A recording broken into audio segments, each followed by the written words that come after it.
Hey there, friends!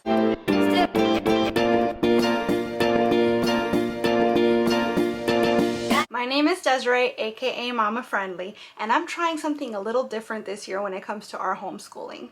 All of the main information is going to be found in the very first video of this series, which I'll link up here in case you've missed it. But the Cliff's Notes version is that I've been homeschooling my son his entire life. He's 9 years old and on the autism spectrum. He has nonverbal autism along with a few other medical diagnoses. My son also has a complete and absolute undying love for all things Disney, much like his mama. So this year I thought it would be fun to give our unit studies a little bit of a Disney twist. So every 2 weeks this year we're going to start a new unit study based on a Disney ride, movie, character, etc. We're going to be doing our academic work around that theme, but also at least one cooking activity and at least one art activity. So in these videos, I want to show you guys some of the things that we do to fit the theme, and I have a Pinterest board pertaining to each of the themes. And so along with every single one of these videos, there's going to be a link in the description box to that particular theme's Pinterest board. So make sure that you check those out because I am only showing you some of the things that we're getting into every week, but the board is going to have more activities and also activities for kids of different ages and different abilities. So with all that being said, let's get into our theme.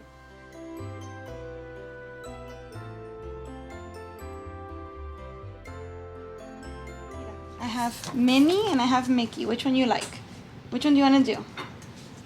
Hold on, because there's a pattern to this. So you want to do Minnie? That's okay. I figured you were going to want Minnie. So purple is number 6. Do you see number 6? 6. There we go. So all of those that you're doing, they have to be all purple. See? Purple, purple, purple, purple, purple, purple. Find all the 6 and do, whoa, whoa, whoa. Purple, purple, purple. Like that, see? Purple, purple, purple. Yeah, see, because we're following the numbers so we can make a picture.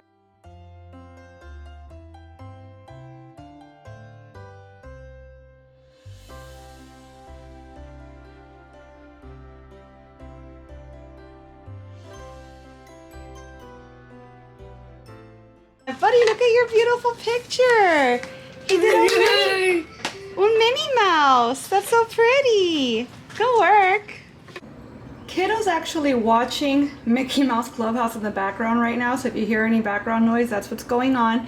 But we've reached the point in the video where I show you all the different places you can experience our main character at the Disney World parks. And as you can imagine, Mickey Mouse, yep, he's pretty much everywhere. So as always, I'm going to have the videos that I'm featuring here in a playlist that I'm going to link below in the description box so that you can watch them at your leisure in their entirety.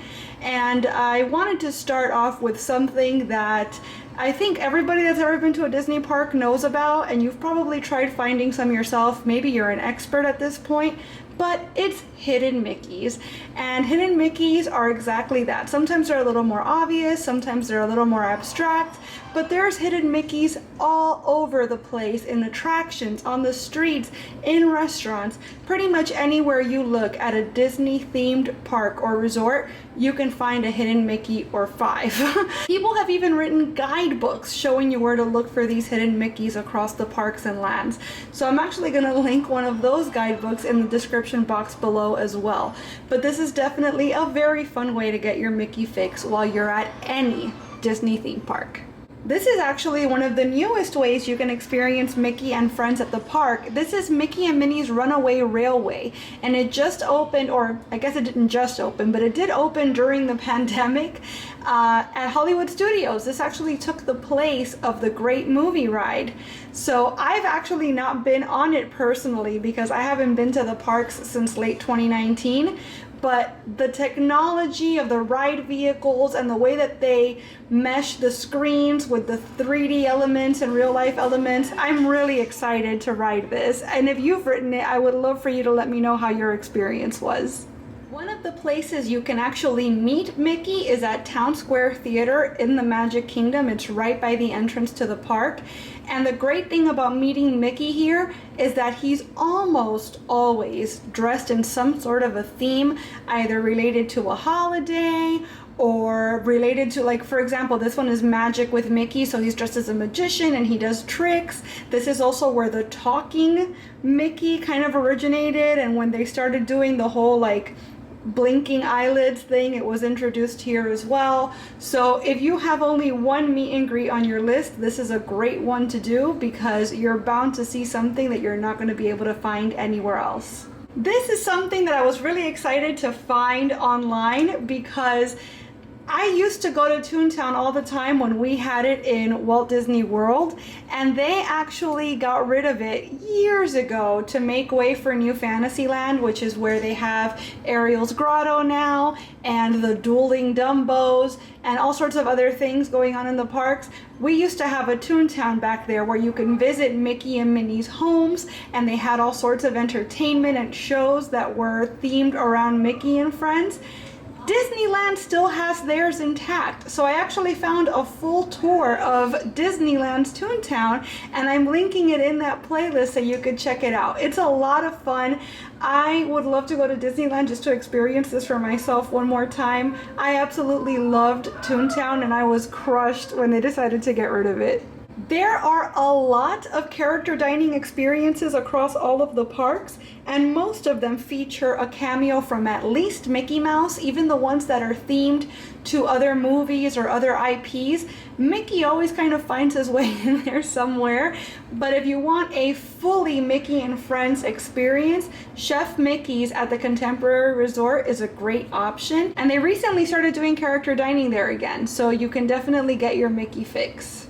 Now, parades as we know them are not back yet, but one of my favorite parades was Festival of Fantasy, and Mickey and Minnie were the ones that closed that parade out on their beautiful hot air balloon float.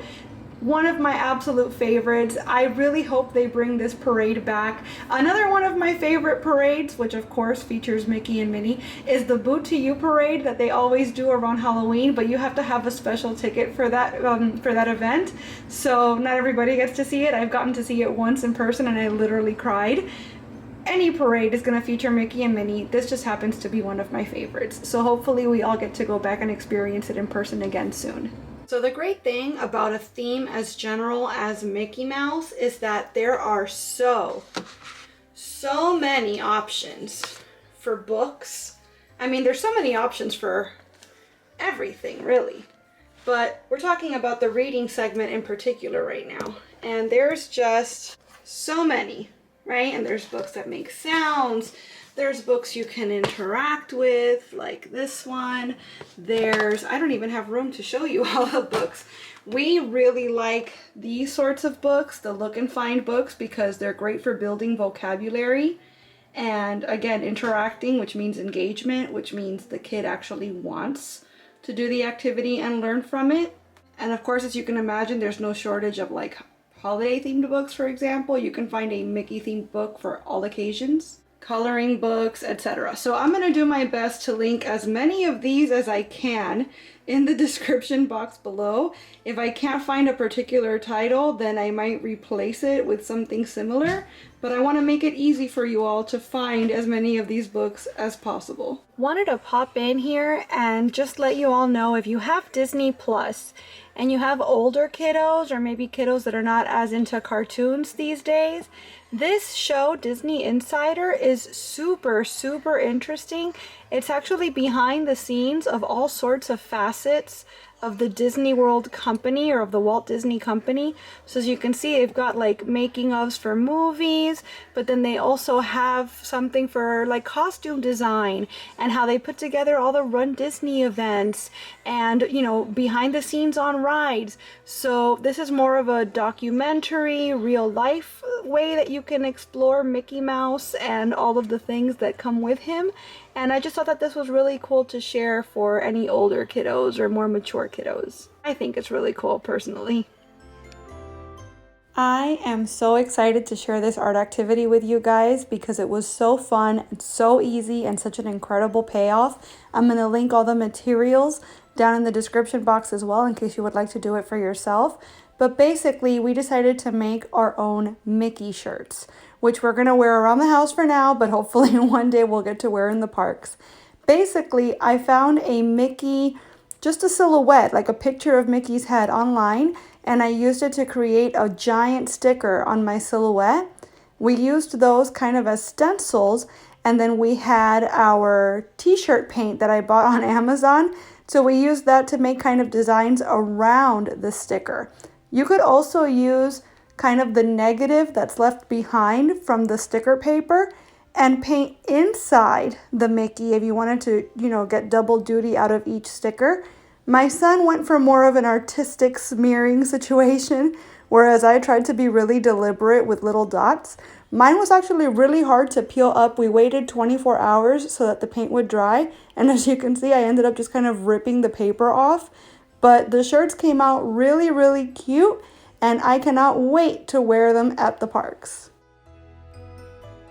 All right, friends, it's time for our weekly themed recipe. And I'm not even gonna lie, I had a hard time deciding what we were gonna do for this theme because there are so many Mickey themed foods, and it also feels like you can pretty much make anything a Mickey food. So I thought, whenever I go to Disney World, my first stop is breakfast at Ohana, and we've got to get the allergy-friendly Mickey waffles. So why not try to make them ourselves at home? So I'm using my favorite pancake recipe, but I'm gonna use our waffle irons to make our meal. I'm actually having the recipe, so I'm gonna use 1/8 cup of butter melted, and I'm using Kite Hill butter, which is a vegan butter.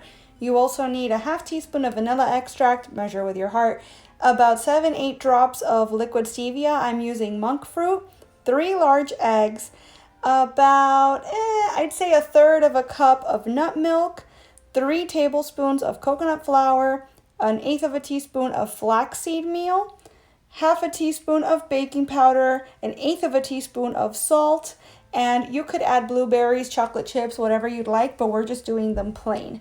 So you want to combine your melted butter, your vanilla, stevia, eggs, and nut milk into a medium bowl and combine using a whisk until everything is thoroughly mixed. Then in a large bowl, you're going to combine your coconut flour, your flaxseed meal, salt, and baking powder, and just mix that to combine as well. You want to add your wet ingredients to the dry and whisk together until you have a uniform batter. I highly, highly suggest that at this point you set the batter aside for about 5 minutes. Coconut flour needs time to absorb the liquid, otherwise you're going to come out with a grainy, weird mess and not a smooth pancake or waffle batter. So while I waited for the coconut flour to absorb the liquid, I preheated my waffle iron, and as you can see, I happen to have a Mickey shaped one, which comes in handy, but I also wanted to do it a second way in case you don't happen to have a Mickey shaped waffle maker. So I'm just using a regular mini dash waffle maker here, and I'm gonna link this down below. I'll also link the Mickey one if I can find it. But if you just have a regular circular waffle maker, or even if you want to make these as pancakes, you can do that, and then you can use sausage patties for Mickey's ears. So even if you don't have a way to straight up imprint Mickey's face on your food, there's always ways to get creative and still bring that Mickey spirit to your meal. All right, friends, that's gonna do it for our Mickey Mouse homeschool theme. And the great thing about something like Mickey Mouse as a theme is that it's so versatile and there are so many possibilities. For example, the waffles we made were a great way to bring a park favorite, a resort favorite food into our home and make it allergy friendly. But you can make most things Mickey themed with a little imagination and maybe some cookie cutters. And as you can see, we loved our art activity and we cannot wait to go back into the parks and show off our handiwork. If you decide that you're gonna do any of these activities with your kiddos, I would love for you to come on back and let me know how you liked them. And remember, just because we're done with our Mickey theme for now, doesn't mean the boards are. I always have the Pinterest board linked in the description box of every one of my Disney homeschool videos. And anytime that I come across an activity, a craft, a recipe that pertains to the theme, I like to add it to the board so that the board is always growing, evolving, changing, and there's always going to be stuff in there for kiddos of all ages and all abilities. I want to thank you all so much for watching this video. I really, really hope that you enjoyed it, and if you did, I hope that you will please give it a big thumbs up. I'd also love it if you would subscribe and click that notification bell because I post at least 3 times a week and I wouldn't want you to miss a minute. Thanks so much again for watching, and I'll see you real soon. Bye.